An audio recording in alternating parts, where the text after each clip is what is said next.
The stock market hit record highs again today, something that the religion called Trumpism insists is impossible because in the last presidential campaign, Donald Trump promised this. If he's elected, the stock market will crash. Trumpism depends on stupidity. It has to, because Donald Trump is so profoundly stupid himself. It is impossible to get stupidity out of Trumpism. There was once a time when I could tell you that every Republican United States senator knew Donald Trump was lying when he said that China paid American tariffs. American tariffs for the entire history of the American government have been paid by the American people. That's how tariffs work. They are sales taxes paid by the American people, paid by the consumers in America who buy the imported goods. But Donald Trump has always insisted to his followers at his rallies that China pays the tariffs that Donald Trump imposed on China. Now, to be fair to the 99% of Trump voters who have never gone to a Trump rally, it does appear that the very stupidest of Trump voters attend the rallies and cheer for the breathtakingly stupid statement by Donald Trump about tariffs. But I promise you, if Joe Biden ever claimed that a foreign country pays American tariffs, the New York Times would destroy him in a massive front page headline and begin to debate whether Joe Biden was lying about tariffs or whether this was a sign of neurological decline in Joe Biden. Who pays tariffs should be a question at the next debate. But the debate questioners always pride themselves on the complexity of their questions that never lead to yes or no answers or revelations of the shocking ignorance patterns of people like Donald Trump. Donald Trump introduced insult comedy to American presidential politics with his nasty nicknames, first for the Republican candidates he was running against in 2016, all of whom then proved themselves to be worthy of even nastier nicknames for publicly offering their complete loyalty to Donald Trump after he humiliated them and insulted some of their wives and gave out their personal phone numbers, things like that.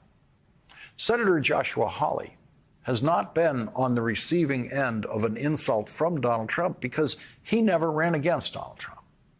But in his long shot current campaign for the vice presidential nomination, Senator Hawley today tried his hand at Trumpian insult comedy. The Hawley insult was based on a lie circulating in right-wing media claiming that Joe Biden did not want to have to stand for the 90 minutes of the upcoming CNN debate. CNN said that was a lie, with a CNN spokesperson saying CNN's proposed format was to have both candidates stand. And both sides agreed to the rules when they agreed to debate. And remember, Joe Biden was the first to agree to debate. He was the first to agree to stand for 90 minutes. But the lie that Senator Hawley used to insult Joe Biden revealed just how much he doesn't know about the country he lives in. Senator Hawley tweeted, "He can't stand for 90 minutes, but he's 100% able to be president. Have fun explaining that." Okay, I can explain it in 3 words. Franklin Delano Roosevelt. He was our longest serving president, elected to 4 consecutive terms as president of the United States before term limits were established in a constitutional amendment. And every day of his 13 years as president, Franklin Roosevelt was in a wheelchair, the same wheelchair he was in his 2 terms as governor of New York. Franklin Roosevelt lost the ability to walk when he was struck by polio at age 39. So no, standing for 90 minutes is not a presidential job requirement.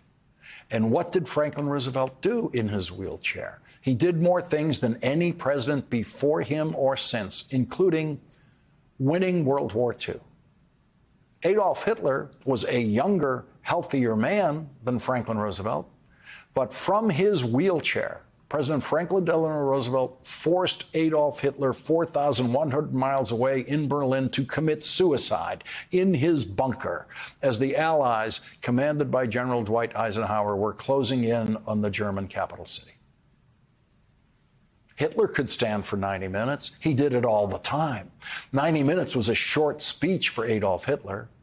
Josh Hawley would have loved Adolf Hitler if standing for 90 minutes and ranting incoherently is something Josh Hawley really admires as presidential.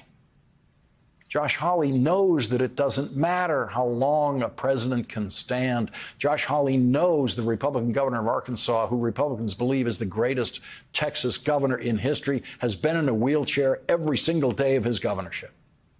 But wise guy Josh Hawley wants to do his punk joke about standing for 90 minutes so that he can impress the world's worst insult comedian, Donald Trump. Senator Hawley is one of the unindicted participants in Donald Trump's attempt to overturn the 2020 presidential election. Senator Hawley was the first member of the Senate to agree to join Republican House members in their plan to challenge the electoral votes won by Joe Biden. If only House members challenged the electoral votes, those challenges would have been immediately ignored. But if the challenge comes from the House and the Senate, then both bodies have to vote on the challenge. No Republican senator was willing to step forward to support those challenges that they knew were coming from the House until Senator Hawley cravenly became the first. Then he was immediately joined by his other comrades like Senator Cruz and others. Without Senator Hawley, the Trump criminal conspiracy alleged by Special Prosecutor Jack Smith would have been incomplete. Other friends of Donald Trump were not so lucky as Josh Hawley. Today, Boris Epstein became the newest alleged Trump co-conspirator to face arraignment, this time in Arizona, where he pleaded not guilty to criminal charges for his role in a fake elector conspiracy there. Boris Epstein is an utterly incompetent buffoon, like most Trump operatives, who would never have found a position of responsibility of any kind in a serious Republican presidential campaign before Donald Trump. Boris Epstein is a non-practicing lawyer who knows nothing about the practice of law, and so spent every day of the Trump criminal trial in New York sitting in the front row of the spectator seats, totally ignored by the real lawyers handling Donald Trump's losing defense. Boris Epstein was one of the very first and was the very last Trump supporter who appeared as a guest on this program. It was during the 2016 presidential campaign, and Boris Epstein appeared then to be the most reasonable of the Trump operatives who only lied a little bit, not every word. But after listening to him on this program, I realized it was a disservice to the audience to ever present liars paid by Donald Trump to come on television and lie for him. It is an abuse of television time to give those people microphones. I have never seen a successful interview of a Trump operative because they will lie about anything, and it is impossible to pursue all of those lies. But Boris Epstein is now going to find, as a criminal defendant, what Donald Trump has found, which is that fast-talking lying on TV that Trump and his people do just doesn't work in a courtroom where Donald Trump, in fact, was afraid to even open his mouth when he was on trial as a criminal defendant in Manhattan. Trumpism has infected the Supreme Court in ways that were unimaginable before Donald Trump, but some of which were actually happening before Trump.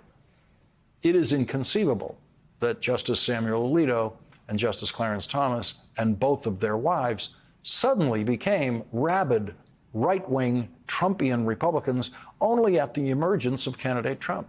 We now know that the financial corruption of Clarence Thomas, the outright selling of his Supreme Court seat, or at least what we can all agree is the financial exploitation of his seat on the Supreme Court, has been happening for decades. Clarence Thomas was just never admitting it.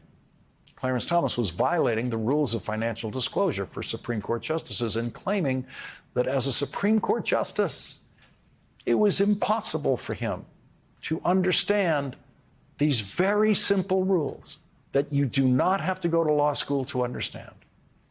Rules that anyone could understand on their first reading. Clarence Thomas's defense has been the kind of defense that disqualifies you as a Supreme Court justice. It's the claim that he is just too stupid to understand these very simple ethical rules.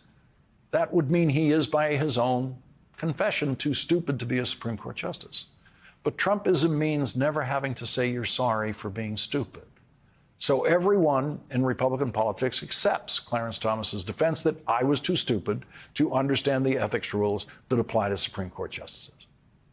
And just when we think we know it all about Justice Thomas, there's more.